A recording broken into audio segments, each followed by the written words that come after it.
السلام عليكم، ازيكم عاملين ايه؟ معاكم هيثم، ان شاء الله تكونوا بخير. والنهارده جايين نتكلم بقى عن ون بلس ونزولها في الاسواق المصريه. قبل ما نبدا الفيديو ده حابب انوه ان التليفون مش معايا، وان الفيديو ده عباره عن رايي في التليفون كواحد فعلا من محبين ون بلس ونزولها في الاسواق المصريه. خليني اكلمك عن التليفون والمواصفات اللي بيقدمها، بس اول اللي انا قلته ده ما يخليكش انك تكمل معايا الفيديو ده للاخر وتعمل لايك على الفيديو وتنزل تحت في الكومنتات تقول لي عاش، ادعمني كده عشان نقدر ان احنا نطور المحتوى ده ونقدم اول باول. يلا بينا نبدا.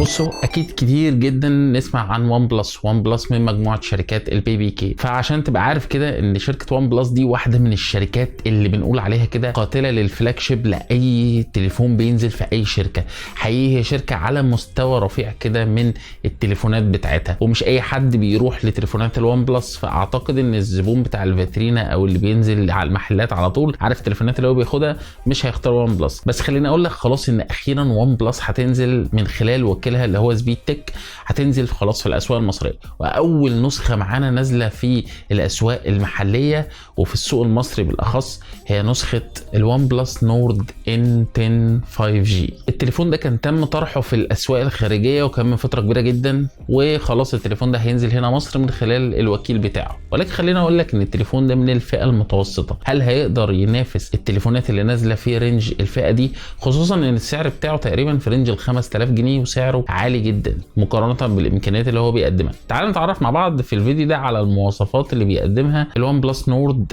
N10 ال 5G اللي هو بيدعم شبكات الجيل الخامس. اول ما تيجي تبص على تصميم التليفون هتلاقي ان هو بسيط جدا وسيمبل، ما فيهوش اي افتكاسات. هتلاحظ ان التصميم رايق كده بمعنى اصح. يعني لو انت مش عايز اي حاجه فيها كعبله في التصميمات، عايز تحس انك ماسك التليفون وهو بسيط وشيك في انحناءات وكيرفات كده من على الاطراف، فهتروح للتليفون ده. ابعاد التليفون اللي بتيجي 163 في 74.7 اللي بيوصل لسماكه 8.95 مللي. وزن التليفون هو 190 جرام، فالتليفون خفيف نوعا ما. هتلاحظ ان مسكته معاك مريحه، وبرده التليفون بيدعم تركيب شريحتين اللي بتوصل لاتصال ال 5G مع كارت ميموري لحجم 512 جيجا. شاشه التليفون هنا هي IPS LCD بحجم 6.49. مش هتلاقي فيه انبهارات في الشاشه دي. الشاشه دي على قدها جدا في الفئه المتوسطه. فالشاشه هنا بتيجي بدقه 1080 في 2400 بكسل اللي بتوصل بجوده FHD بلس مع كثافه بكسلات 405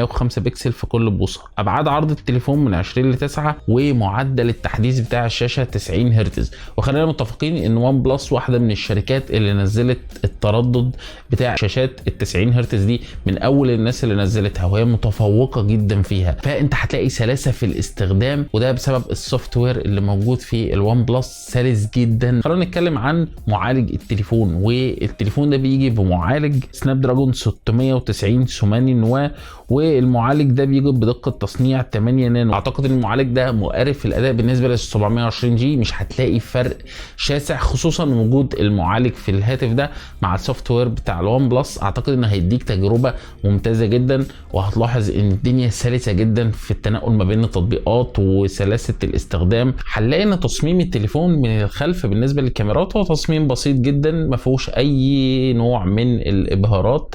تصميم 4 كاميرات. الكاميرا الاساسيه 64 ميجا بكسل، الكاميرا الثانيه 8 ميجا بكسل، الفتحه بتاعتها f2.3، والكاميرا الالترا وايد للتصوير العريض، والثالثه اللي هي 2 ميجا بكسل فتحه عدسه f2.4. هنلاقي الكاميرات هنا بتدعم تصوير الفيديو ل 2160 في 30 فريم في الثانيه، مع وجود المثبت البصري. لما بتيجي تصور في حركه مش هتحس باي حركه او اهتزازات في الفيديو.